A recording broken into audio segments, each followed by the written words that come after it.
날씨가 추워서 2번, 3번 요 라인이 히타가 나와요. 그래서 이쪽으로 와서 따뜻하게 앉아요. 히타 옆에.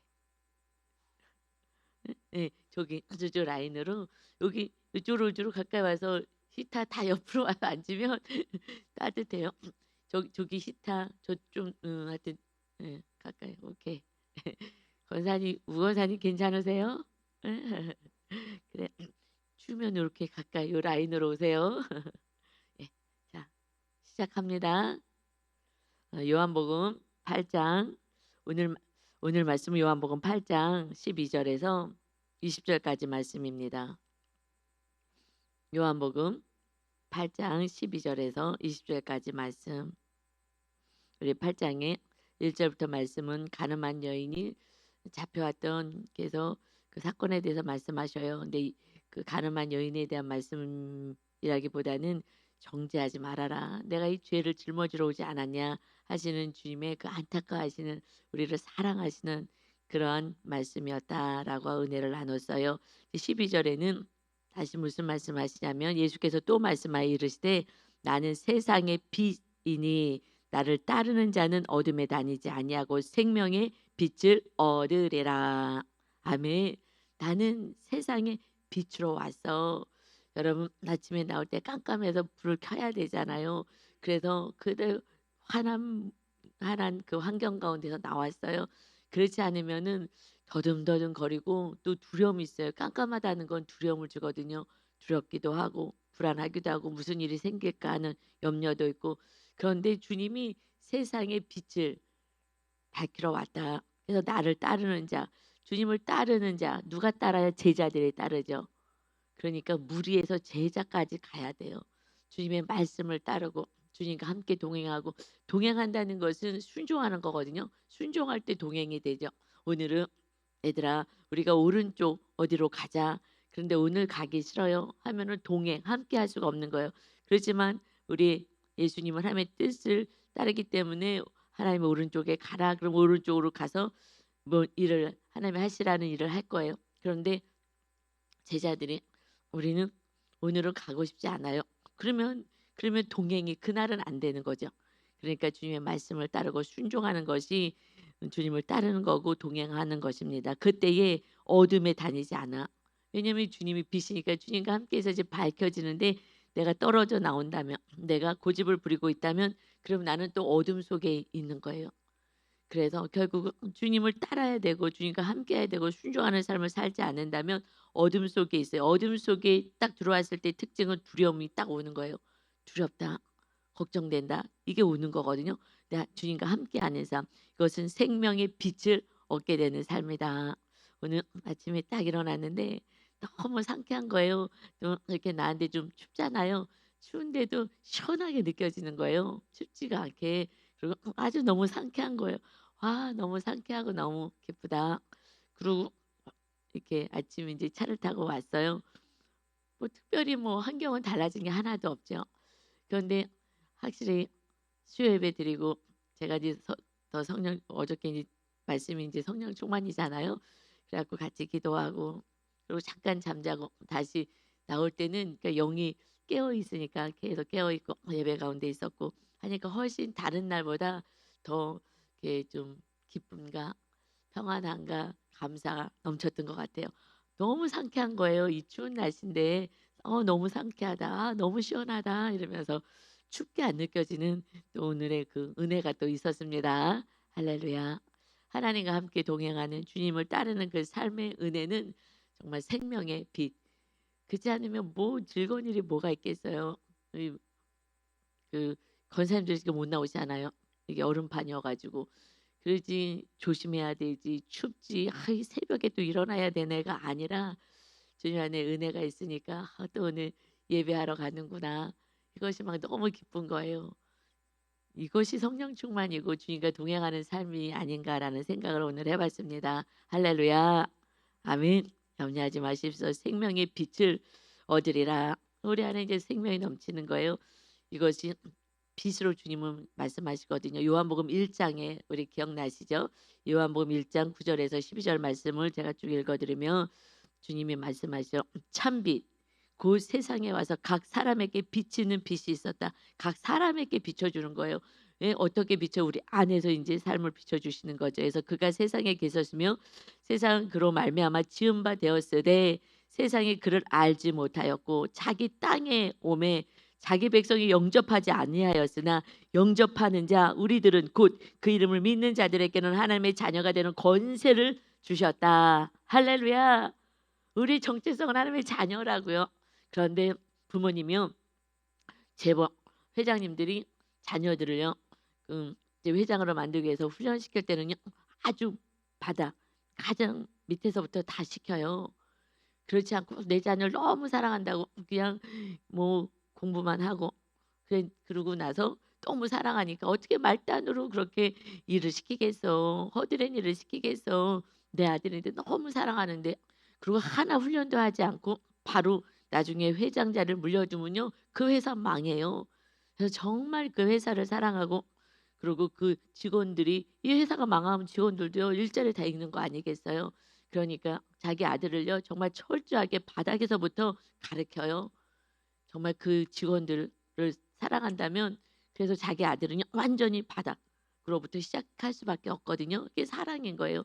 그러니까 우리를 사랑하시기 때문에 정말 우리를 훈련시키고 누구는 더 훈련을 시켜. 이것은 그릇이 더 큰 거예요.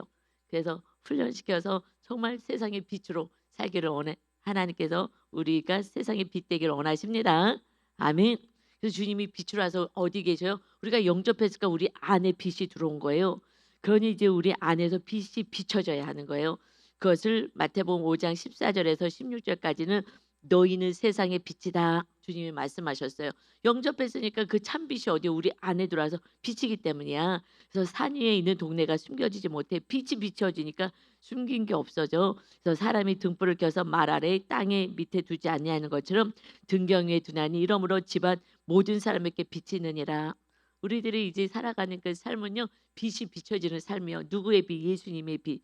예수님처럼 우리는 살아가는 삶인 것입니다. 그래서 이같이 너희 빛이 사람 앞에 비추게 하여 그들로 너희 착한 행실을 보고 주님이 행하시는 것처럼 침묵하고 용서하고 사랑하며 섬기는 삶을 살면 하늘에 계신 너희 아버지께 영광을 돌리게 하라. 아멘. 우리가 하나님의 아들로 우리가 이 세상 살아가는 거예요. 자녀로. 그러니까 우리들의 착한 행실 뭐가 달라져서 옛날하고 다르네. 이것이 세상 누가 먼저 알아요? 가족이 먼저 아는 거예요. 사실 가족이 달라졌구나. 가족이 먼저 알고 그래서 빛을 찾고 비치니까 어둠이 떠나가는 거예요. 그 가정 안에 어둠, 다툼, 시기, 질투, 분쟁, 두려움이 사라지면서 이제 천국으로 회복되니 그러니 가족이 한 사람 한 사람씩 지금 교회로 따라 나오게 될 줄 믿습니다. 아멘. 근데 그것이 좀 빨리 했어야지 좋은데 나이가 들수록 그러니까는 초등학교 때는 좀 쉽고 유치원 때는 아주 쉽고 따라 나오기가. 근데 점점점 갈수록 자기 주장, 자기 생각이 있기 때문에 쉽지가 않아요. 그러니까 그냥 주님처럼 완전히 죽어져야 되는 거예요. 나는 없고 그냥 섬기고 사랑하고 그럼에도 불구하고 박해는 있어요. 왜냐하면 본인들의 말을 따르지 않을 때는 박해가 있는 거예요. 그런데 그냥 그들이 원하는 그 어둠에 거하게 만드는 데를 그냥 거짓 화평 때문에 좋은 게 좋은 거지 하고 거짓 화평 때문에 박해받는 게 싫어서 고난당하는 게 싫어서 거짓 화평으로 따라가기 시작하면 그때는 모두가 어둠에 다 갇혀버리는 거예요. 그때는 나의 구원도 정말 위태롭고 나의 천국도 흔들리기 시작합니다. 그래서 그냥 박해는 받더라도 내 안에 천국이 빼앗겨지면 안 돼요. 내 안에 천국이 우리 가정, 이웃의 천국으로 이어지기 때문에 그렇습니다. 아멘. 그래서 거짓 화평 그냥 겉으로 자꾸 어둠에 속하라고 얘기할 때에 진리를 떠나고 주님을 따르지 않고 나를 따르라고 세상을 따르라고 할 때에 그것을 따르기 시작하면 그러면 구원은 점점 멀어지는 거예요. 그래서 구원의 시간이 점점 멀어지면 가정은 더 풍지박산이 될 수밖에 없어요. 마귀가 주장하기 때문에 결론은 결국 멸망으로 이끌어가는 거예요. 순간은 거짓 화평이기 때문에 주님이 검을 주러 왔다, 화평을 주러 오지 않고 검을 주러 왔다 말씀하잖아요. 가정 안에 이것은 갈등할 수밖에 없어. 왜냐하면 우리는 빛으로 나가는데 자꾸 어둠에 있다 그러잖아요. 어둠에 있으라고 어둠에 있어라. 그래서 빛이라는 것은요, 여러분 정말 도둑질하고 나쁜 짓 하는 사람들은 빛을 싫어해요. 빛을. 그래서 환한 빛을 싫어하고요. 깜깜한 데 가고 싶어 하고 밤에 나쁜 짓 하고 그리고 어두운 곳에서 나쁜 짓 하고 하기 때문에 빛으로 오고 싶어 하지 않아요. 그래서 계속해서 빛을 주님의 빛을 우리 가족과 이웃들에게 비춰 주셔야 합니다. 아멘. 그래서 달라졌다는 이야기를 들어야 되는 거예요. 가족 안에서 달라졌다.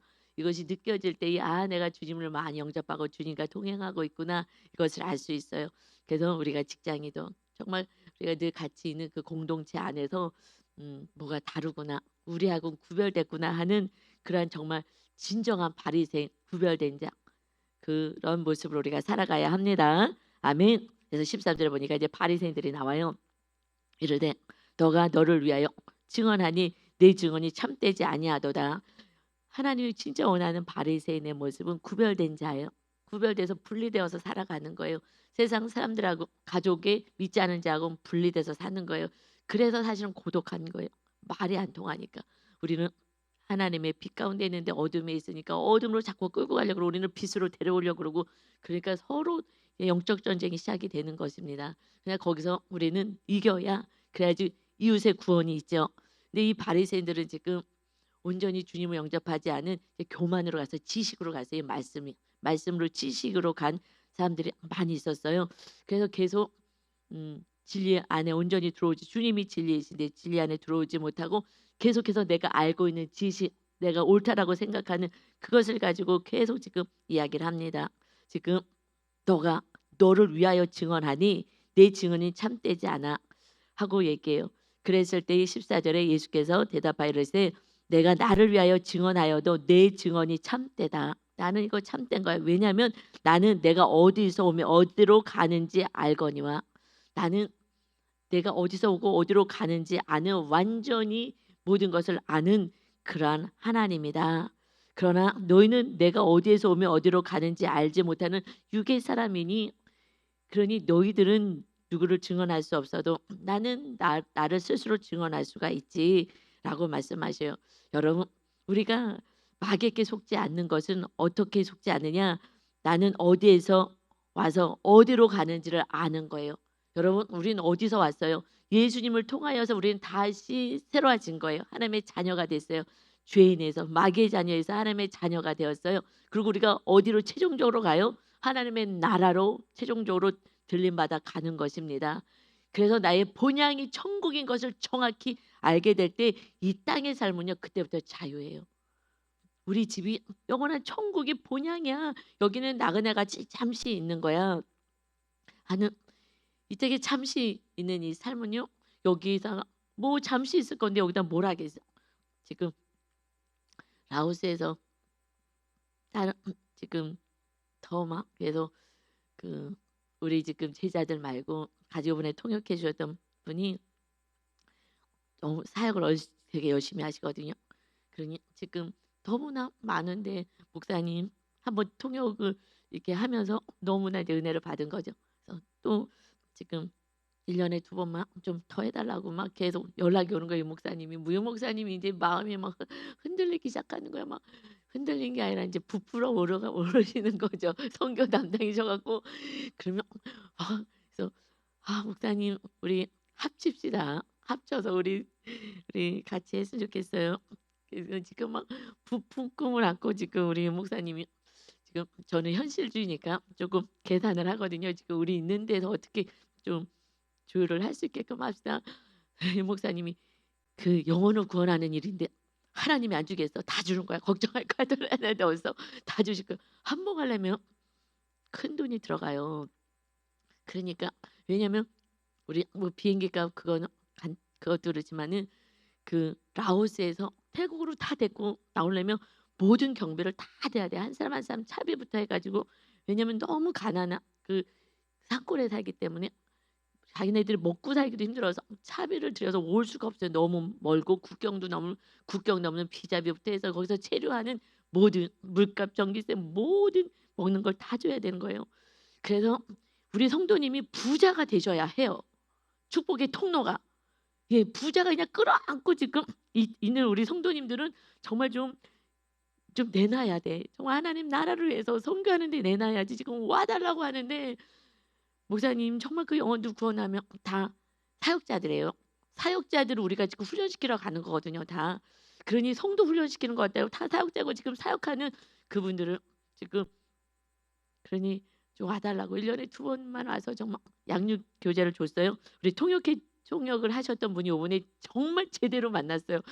자 이건 이게 뭐 한 얼마 만에 만난 거예요. 정말 제대로 영혼을 사랑하시는 분을 만났어요. 그분은 태국 분이셔요.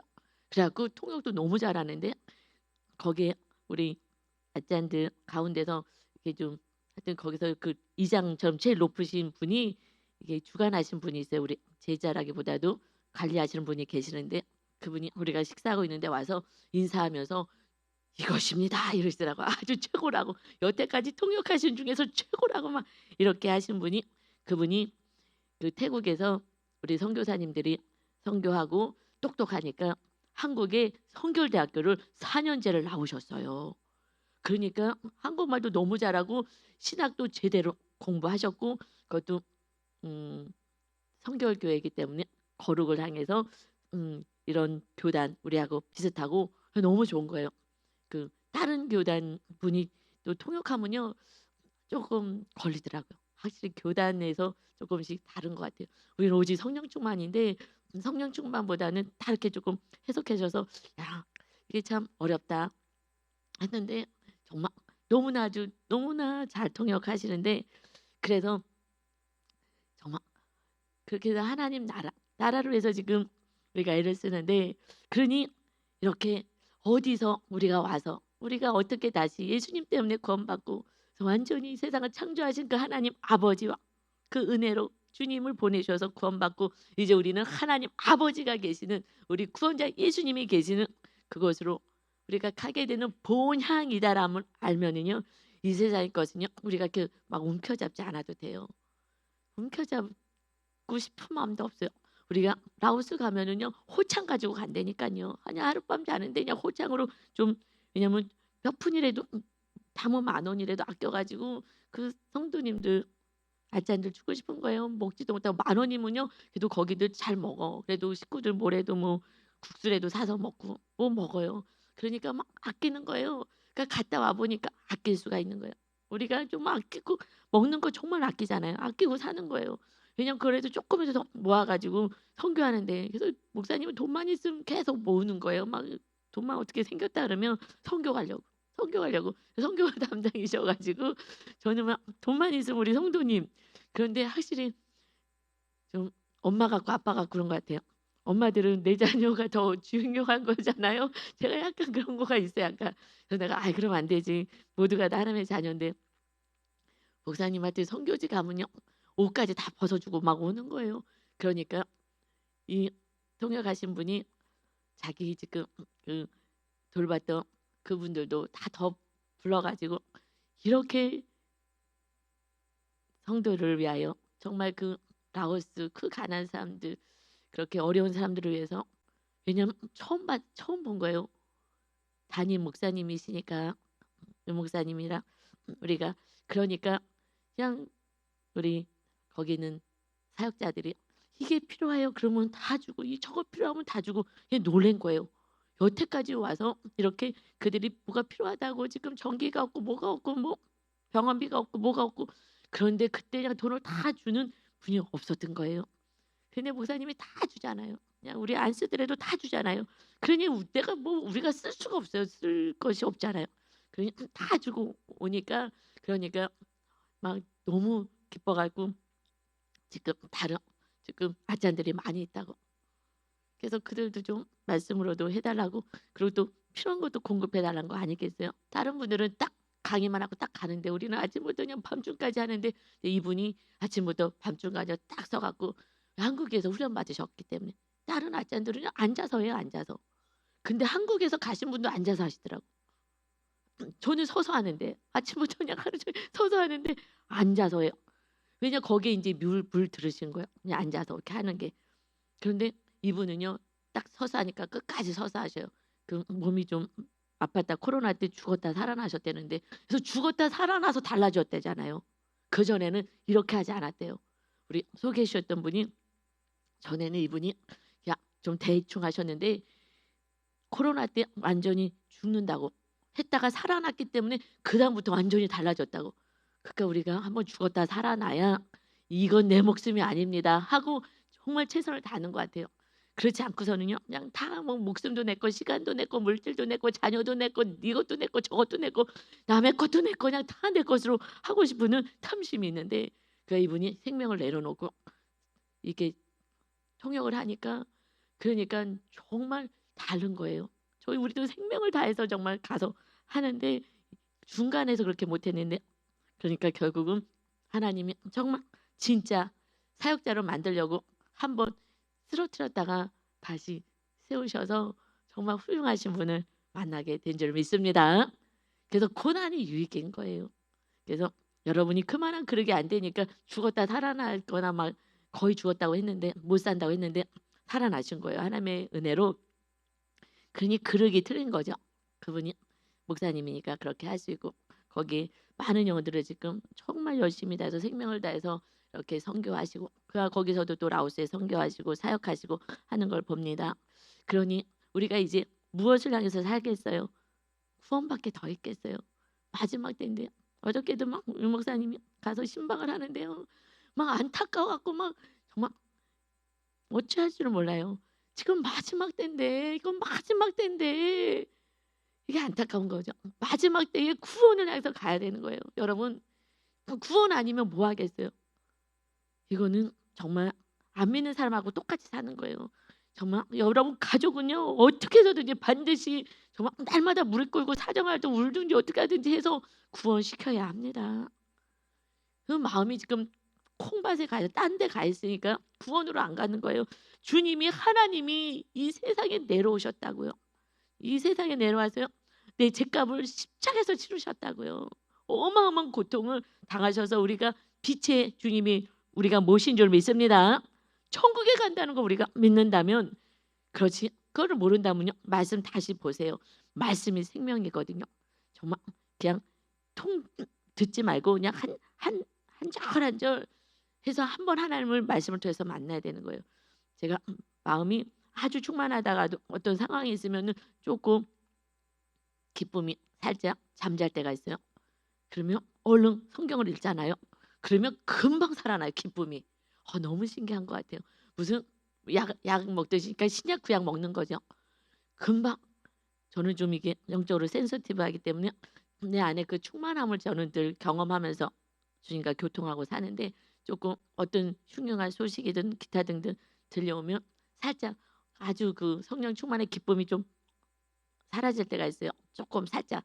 그러면 빨리 성경 보든지 기도해야지. 그리고 딱 성경을 읽으면요. 다시 주님 이 말씀이 생명이 확 들어와서 다시 생명의 빛을 얻어요. 다시 기쁨이 회복되면서 그렇죠 주님. 제가요 마귀한테 또 속을 뻔했어요. 그래서 말씀과 기도밖에는 거룩해질 수가 없는 거예요. 하늘 나랄 것은 없어요. 그리고 십자가 지고 용서하고 사랑하는 것밖에 없습니다. 그러니 여러분 우리의 본향은 하나님의 나라입니다. 지금 훈련받고 있는 거예요. 훈련받아서 정말 영혼 구원을 위해서 살게 하는 것입니다. 그래서 15절에 보니까 지금 너희는 육체를 따라 판단하지. 그러니까 다 육으로 사는 거예요. 육으로 사니까 너가 틀렸네. 예수님도 틀렸대. 여러분 육으로 살잖아요. 우리가 내가 옳아서 너희들은 다 틀린 거야. 그래서 예수님도 틀렸다고 얘기하는 거예요. 육을 따라서 판단하지 할 필요가 없어요. 그런데 예수님은 나는 아무도 판단하지 않는다. 완전하신 심판주 되신 주님이 판단하지 않겠다는 거예요. 정죄하지 않겠다는 거예요. 그래서 위에 정죄하지 않겠다 하시는 거잖아요. 지금 간음하다가 현장에서 잡혀왔어요. 더럽게 짝이 없는 거죠. 정말 거룩하신 주님 입장에서는 정말 악하고 더럽게 짝이 없는 그 짓을 한 건데 그런데도 주님이요 옆에 서서 이제 다 도망가서도 다 그들이 정죄한 자들이 사라졌을 때도 끝까지 함께 하시면서 나도 너 정죄하지 않을 거야. 나도 너 정죄하지 않을 거야. 우리가 얼마나 연약해요. 근데 우리는 얼마나 쉽게 얘기해요. 아유 저렇게 했니 저러니 어쩌니 저쩌니. 정말 주님이 정죄하지 않는데 주님이 판단하지 않아요. 왜냐하면 기다려주시는 거예요. 그냥 내가 십자가 지러 왔어. 내가 죽을 거야. 그리고 너희들 살릴 거야. 이것이 복음인 거예요. 이 복음에는 없어요. 우리가 천국에 다 데리고 가겠다는 마음과 주님이 정죄하지 않아. 왜 정죄하지 않아요? 너를 살리기 위해서 내가 죽을 거니까. 너를 살리기 위해서 내가 죽으면요 다 구원이에요. 그런데요 너를 살리겠다가 내가 안 죽어요. 조금 죽었다가는 내가 얼만큼 더 참으라는 거야 하고 다시 살아나요. 그래 죽어야 되는데 다시 살아나는 거예요. 저도요 죽었다가 자꾸 살아나가지고요 막 하나님 막 밟아주세요, 막 죽여주세요. 그러는데 애를 썼어요. 그래도 정말 몸이 이렇게 완전히 사형 선고 받고 살아나지 않은 게 얼마나 감사한지요. 정말 하나님이 저도 살살 다루시는 것 같아요. 여러분, 그러니까 지금 살살 다루시면은 즉각 빨리 뭔가 이루어지지는 않지만 우리가 감당할 만큼밖에 시험이 없다는 얘기예요. 감당할 만큼만 주시는 거예요. 우리 하나님이 막 무섭게 하지 않아요. 저도 살살 하거든요. 그 성도님에 맞게끔. 윤 목사님은 좀 강하게 해요. 왜냐면 너무 안타까우니까 막 마지막 때인데 막 그리고 막 안타까워서 어쩔 줄 몰라요. 근데 이제 저는 이제 엄마 같이 또 이렇게 다독거리면서 가는 거니까. 그래서 우리는 나는 아무도 판단하지 않는다. 그렇지만 16절 만일 내가 판단하여도 내가 만일 판단한다 해도 내 판단이 참되다. 주님이시니까 죄가 없으신 사람 맞죠? 이는 내가 혼자 있는 것이 아니요 나를 보내시니가 나와 함께 계심이라. 그러니까 눈높이를 좀 맞춰줬어요. 왜냐면은 그들이 율법에서는요 17절에 너희 율법에도 두 사람의 증언이 참되다 기록되었으니 두 사람의 증언을 받아야 판결을 해라. 왜냐하면 억울한 일 당하지 않게 한 사람 얘기만 듣지 말고 또 한 사람 얘기도 들어서 판결할 수 있고 판단할 수 있게끔 해라 하시는 이거 율법의 말씀에 그 보호 장치를 해줬어요. 그러니까 율법을 아는 바리새인들이 지금 율법을 갖고 자꾸 들이대는 거예요. 이대로 왜 안 하냐 하고서 자꾸 이 율법의 대로 살지 않는 것을 체크하고 그리고 올무에 걸리게 지금 만들어서 죽이려고 하는 것이죠. 그런데 16절에 다시 보니까 나는 두세 사람의 증인이 필요하거든요. 그런데 나는 내가 혼자 증언하는 거 아니야. 내가 혼자 나를 증언하는 게 아니라 나를 보내신 이와 나는 함께 계셔. 하나님이 나를 증언하시는 거야. 내가 나를 증언하는 것도 당연히 죄가 없으니까 당연하지만 내가 날마다 그러니까 두 사람 나도 그리고 하나님도 나를 위해서 증언해 주시는 거야. 함께 해 주신다는 거예요. 그러니까 주님이 하나님과 함께해.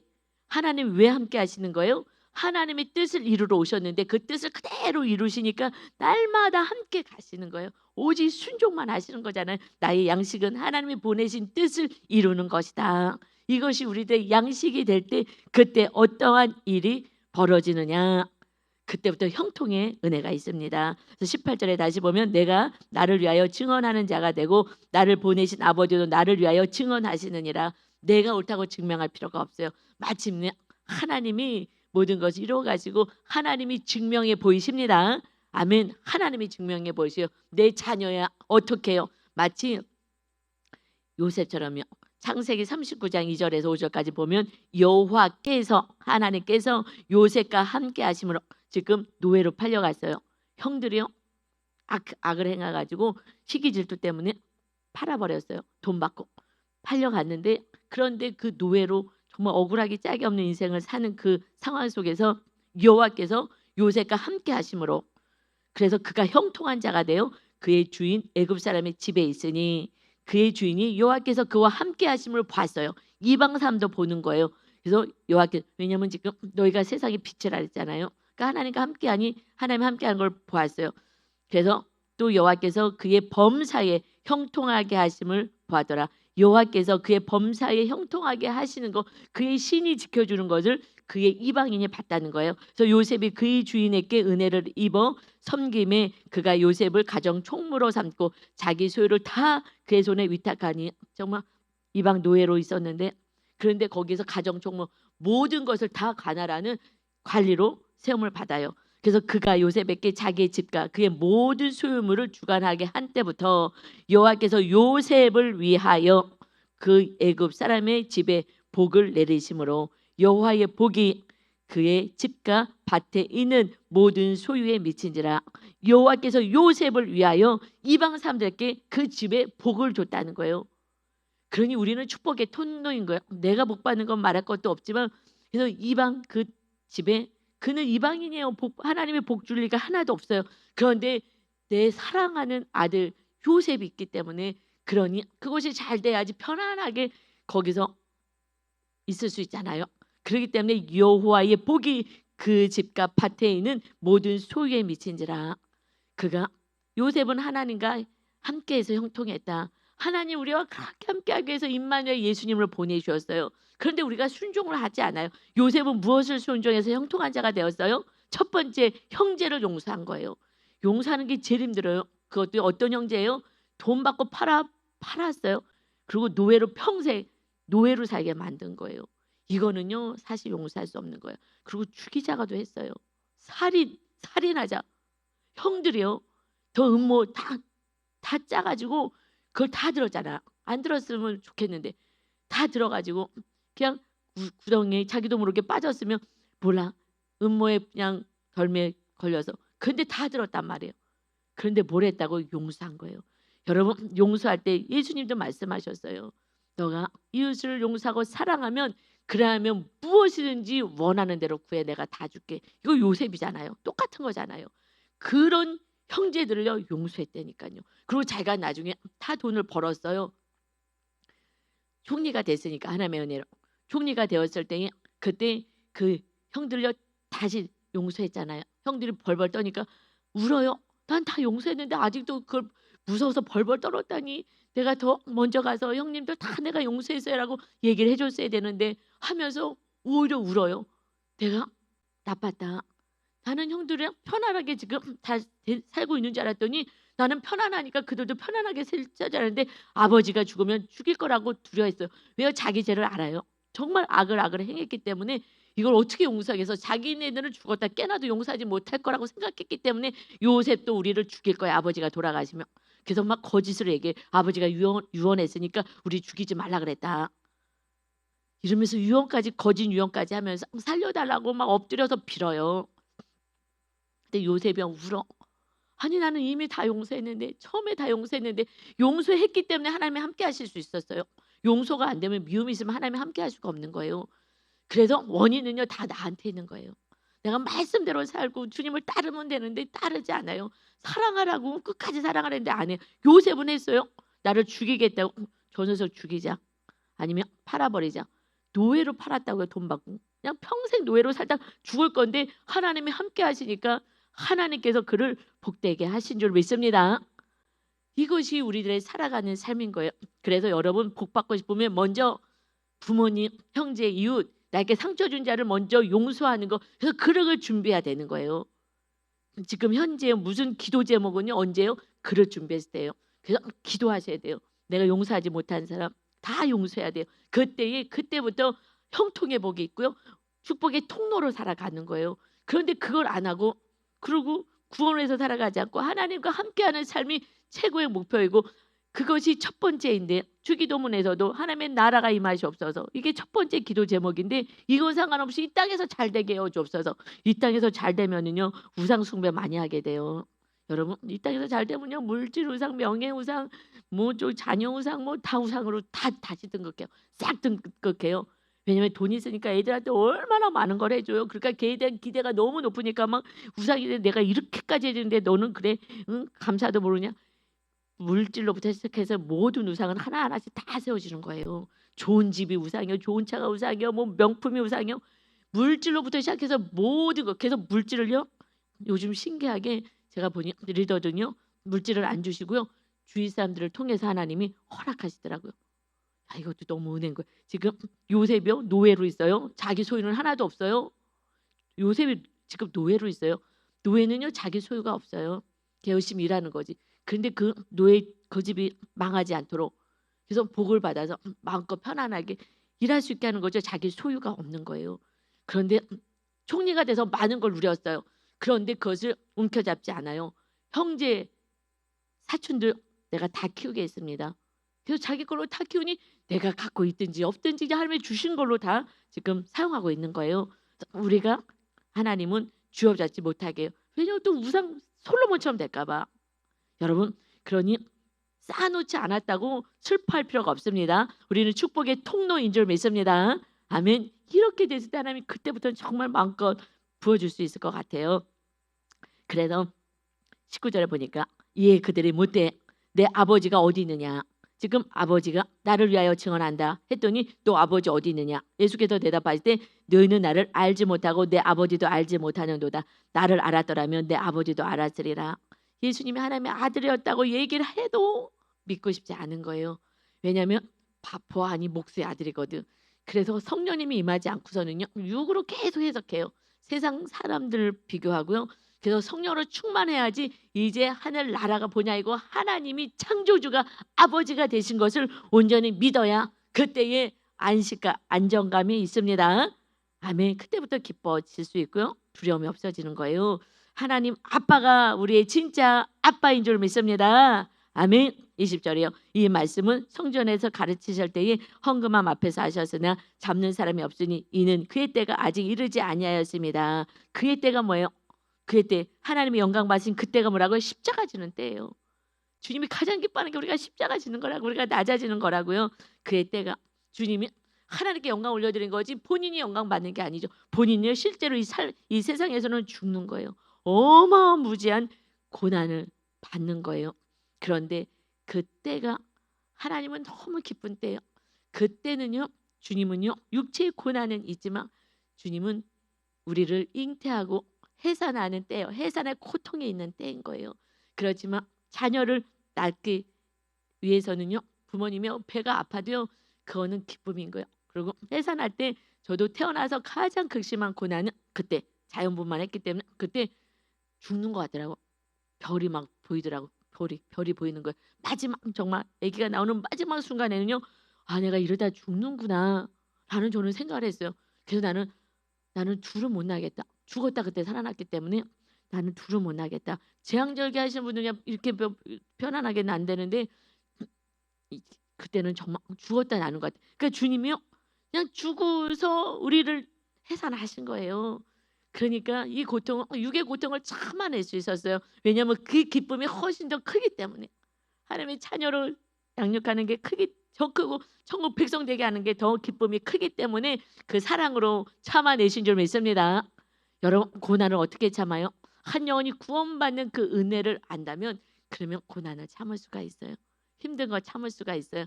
그런데 내가 이 세상을 내려놓지 않고 천국을 부여잡지 않았기 때문에 그냥 이 세상에서 아직 머물면서 살아가요. 주님의 해산의 고통을 통해서 우리를 낳는 기쁨을 누린 것처럼 우리 모두도 이제 이웃의 구원을 위하여서 정말 희생하고 섬기는 그 기쁨이 정말 하나님의 기쁨의 때에 우리가 날마다 동참할 수 있는 은혜가 있으시기를 예수님의 이름으로 축원합니다. 아멘. 아버지 감사합니다. 하나님 감사합니다. 주님이 우리를 해산하기 위해서 하나님의 자녀로 다시 태어나게 하기 위해서 어마어마한 고통을 당하셨습니다. 그러나 이 고통보다 이 많은 영혼들이 구원받는 것이 주님은 너무 기쁨이기 때문에 참아내셨습니다. 끝까지 참아내셨습니다. 우리도 한 영혼을 구원하기 위해서 끝까지 참아내고 타협하지 않게 하시고 해산의 고통을 통하여서 하나님의 백성이 되는 데까지 우리가 낮아지고 박해를 받아도 끝까지 조롱을 당하여도 끝까지 그들을 사랑하고 중보하며 나가서 마침내 찬란한 주님의 빛이 가정을 비추고 이웃을 비춰서 구원의 열매를 맺는 거룩하고 존귀한 하나님의 자녀들 아들로 다 살아갈 수 있도록 은혜 허락하여 주옵소서. 아버지 우리를 이토록 사랑하신 주님을 찬양합니다.